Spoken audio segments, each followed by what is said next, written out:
Hey, my name is Zayden, and welcome to Reap What You Sow Gardening.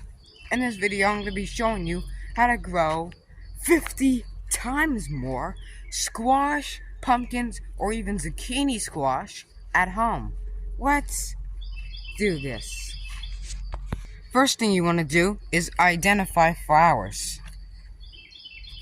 Now, you're probably saying, well, I have a bunch of bees in my area. That's good. But you can also help the bees out if the flowers ever open at nighttime for some strange reason. Now, let's take a look.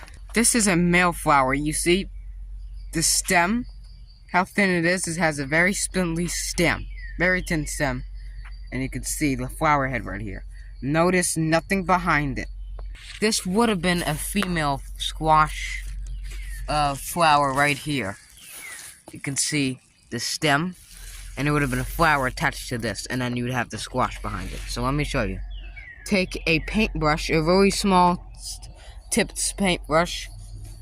Take the pollen from the male flower and kind of wipe it onto the female flower inside.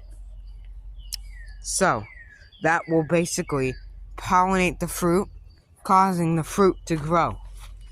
And you'll have something a little like this. Look how nice this squash is. Beautiful. You can also do the same thing for gourds. Some gourds are edible, some gourds are poisonous, so keep that in mind. You can also do the same for cucumbers. I did the same thing for cucumbers by brushing pollen from the male flower on the cucumber plant to the female flower on the cucumber plant. Do not ever use squash pollen on a cucumber plant or cucumber pollen on a squash plant, because they won't work, it won't pollinate, or maybe it will pollinate and get a totally different variety that may taste disgusting. So never do that.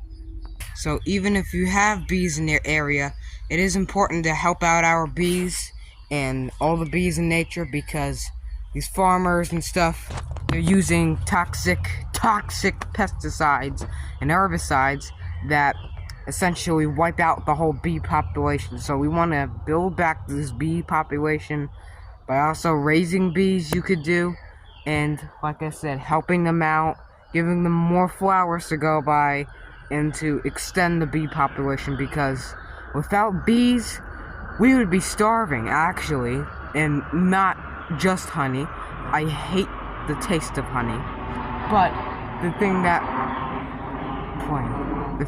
bees are really important for too is also getting bad pests from the garden and pollinating flowers, because without pollinating flowers we would have no produce, we would have no seed, we would have nothing.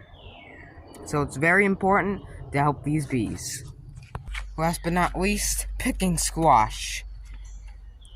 You can pick squash at any stage that you like. Now, I guess pick them either at this stage or a little larger. Don't let them go into a mode that when they look like a whale, you know. That'll take so much stress on the vine, and the vine will think that, hey, my purpose of my life is completely done. I don't need to grow anymore, because I already created seeds in this squash. No, you want to pick the squash so it will produce more. Ever heard the saying, picking makes it produce more? Well, there you go. Did the same thing for pumpkins too. Speaking of pumpkins, for a bonus shot, here's my pumpkin vine in my greenhouse here. And yes, you can also grow cucumbers in greenhouses. Look at all the fruit, and you can even hear the bees going crazy in here. But here's my pumpkin vine. So I hope you can have a great harvest of squash, zucchini, pumpkins, and cucumbers. And I really hope that. So if you learned anything from this video at all, please consider subscribing.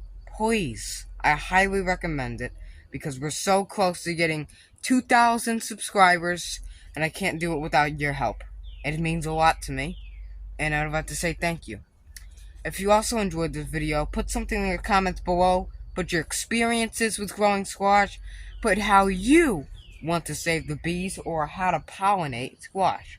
And also tell me how you grow squash, because I'll be interested and I might put you in a little shout out video. Yep, we're doing shout outs videos just like the first season 2022. So, thank you for watching and keep on growing.